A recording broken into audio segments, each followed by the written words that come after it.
Ladies and gentlemen, welcome to a new broadcast of SMC News. Today we will tell you all about the problems around the World Cup in Qatar.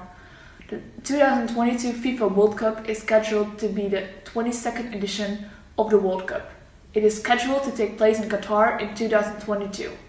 This will be the first World Cup ever to be held in the Middle East and in an Arab and majority Muslim country. This tournament will be the last to involve 32 teams, with an increase to 48 teams scheduled from the 2026 tournament. This will also mark the first World Cup not to be held in June or July. The tournament is instead scheduled for late November until mid-December. It is to be played in a reduced time frame of around 28 days, with the final being held on 18 December 2022, which is also the Qatar National Day. The first topic we will discuss is corruption. Accusations of corruption have been made relating to how Qatar won the right to host the event. FIFA completed an international investigation into these allegations, and a report cleared Qatar of any wrongdoing. But the chief investigator, Michael J. Garcia, has since described FIFA's report on his inquiry as materially incomplete. On the 27th of May 2015, Swiss federal prosecutors opened an investigation into corruption and money laundering related to the awarding of the 2018 and 2022 World Cups.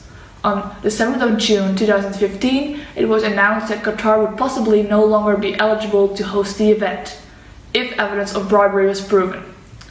We will switch over to different countries who will give their opinion about this topic. Guten Tag and welcome to Germany. Germany on the corruption of hosting Qatar the World Cup. Claims of alleged corruption in Qatar successful World Cup bid have been published a lot in German media lately. The Bild newspaper says it has obtained the suppressed 2014 report authored by former FIFA independent ethics investigator Michael Garcia. Bild's report includes details of $2 million, some allegedly paid to the 10-year-old daughter of a FIFA official. This should not be possible. Germany is strictly against corruption. Good morning, SMC News. We wanted to host the World Championship in 2022, but we lost, and Qatar is now surprisingly the country who's going to host it. We, England, were shocked when we heard that information, and therefore we want to have a look in the report to the allocations of those World Cup. We have secret documents, emails, letters and bank statements in our hands that prove that there was corruption. We shouldn't play the World Championship in Qatar. We can't let corruption win. We think that England is the logical alternative for the World Championship. Welcome to America. America on corruption. The U.S.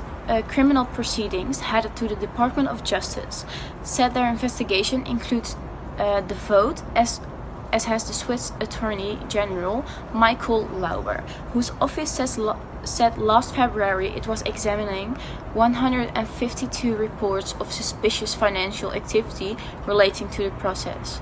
No criminal investigations relating to the 2010 vote have yet begun, but America is surely planning on investigating these World Cup.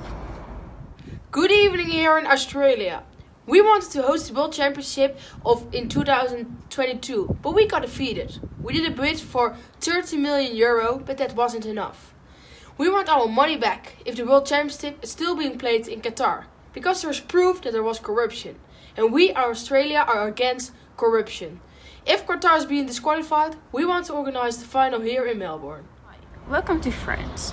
France has a different opinion about the corruption. While French prosecutors have opened an investigation into potential corruption relating to FIFA's vote for Qatar to host respectively the 2018 and 2022 World Cup finals, sources close to the investigation have confirmed. Investigators are understood to have interviewed Sepp Blatter, who was the FIFA president at the time of the controversial December 2010 vote by the majority of the executive committee.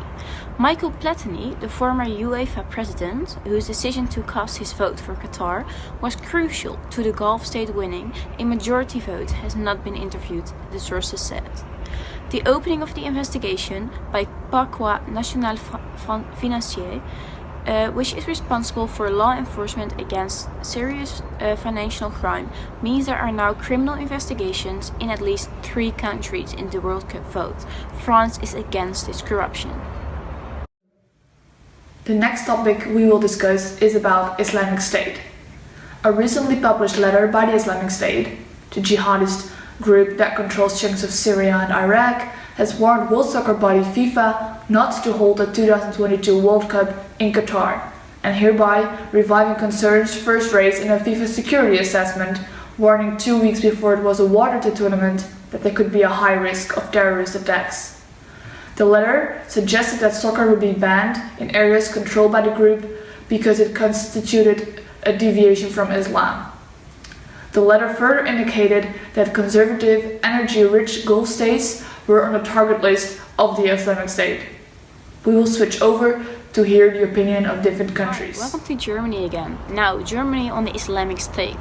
While discussing Qatar's right to host the FIFA showpiece, German Soccer Federation President Reinhard Grindel said earlier this year that tournaments cannot be played in countries that actively support terror. The organizers of the World Cup have a message for Germany's soccer leadership ahead on a meeting coming soon, but they say Qatar does not support terrorism. Hi, England here again. Qatar is a major stove of terrorist organizations. Qatar has always denied that the impeachment that it funds terrorist groups, but we can prove they do. The Guardian has documents that prove that. And if that is the case, we shouldn't play the World Championship in Qatar. If it's a great risk, it's a great risk if we do so. What are we going to tell parents of those innocent people who were just watching a football game and died because of terrorism? We don't want to be responsible for it. We are against terrorism. Hi, welcome to America again. Now, America on terrorism, on the Islamic State. Qatar and the United States have signed an agreement to help combat terrorism financing during a visit to Doha by US Secretary of State Rex Tillerson. The US has one goal: to drive terrorism off the face of the earth, Tillerson said. Together, the United States and Qatar will do more to track down funding sources, will do more to collaborate and share information, and will do more to keep the region and our homeland safe. Hi, here's Australia again. We are lucky that our country, Australia, is far away from the terroristic attacks.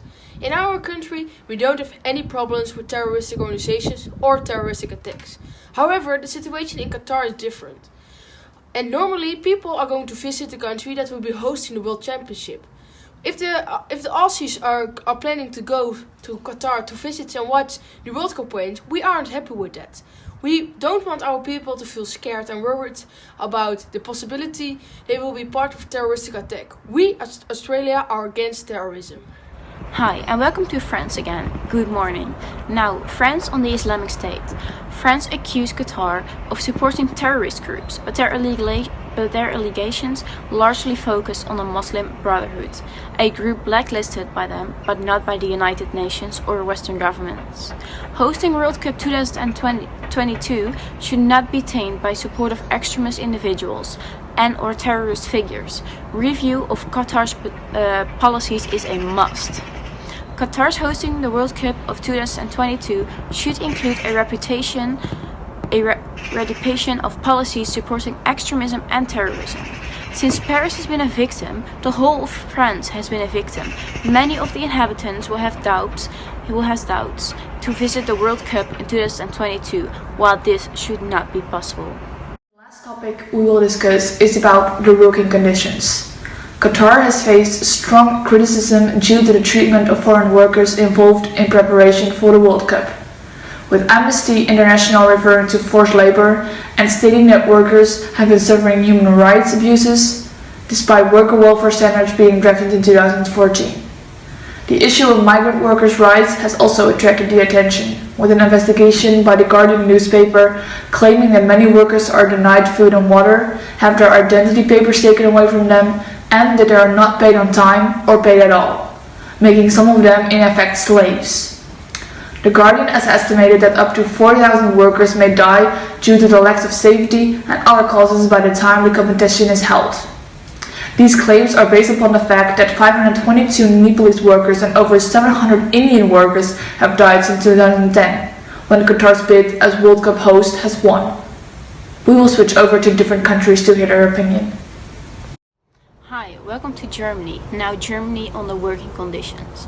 Reinhard Grindel has been very concerned about the conditions for the migrant working force that the tiny natural gas-rich emirate is relying on to rapidly expand infrastructure, spending tens of billions of dollars to host the first World Cup in the Middle East.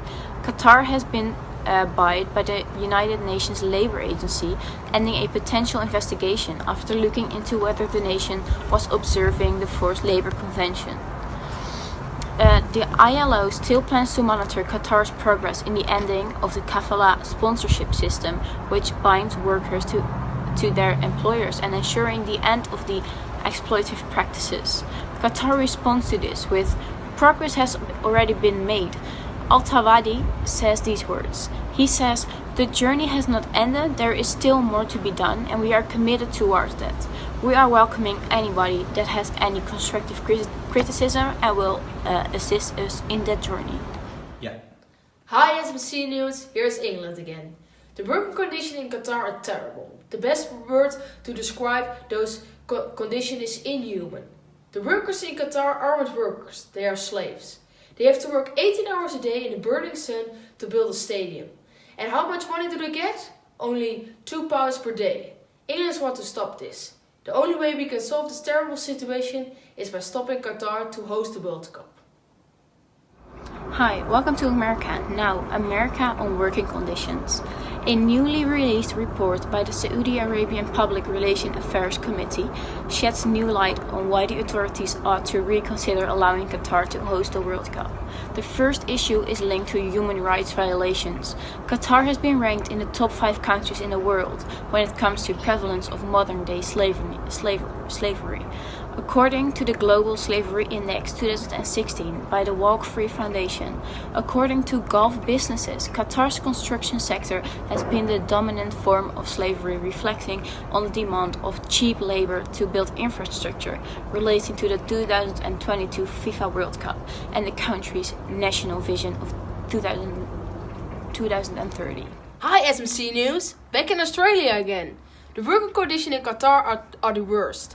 Hundreds of workers are dying every day. The heat protection system is absolutely inappropriate, and research shown that working in a stadium under such high temperatures is putting the life of the workers at risk. So this needs to be stopped immediately. Limiting the work hours in the stadium will protect the life of those hundreds of thousands of workers. In 2012, already 520 people had died, and 385 of them have died from causes that the authorities neither explained nor investigated. We need data on their death. New laws should come on the heat protection and immediate investigations. Otherwise, the death toll will continue to rise, and this needs to be stopped. Hi, welcome to France again. Now, France on the working conditions. The wealthy emirate, the world's largest exporter of natural gas, has launched massive construction projects in preparation for hosting the tournament.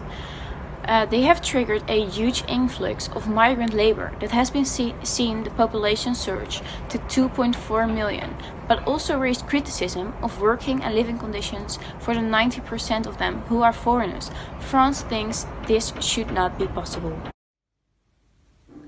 From all this information and the opinion of countries such as the United States and France, there can be concluded that the World Cup in Qatar is seen as very controversial. Due to different problems like bad working conditions, high risk of terrorist attacks, and possible corruption, many people and many countries do not agree with Qatar as a hosting country for the World Cup. Thank you for watching this broadcast by SMC News.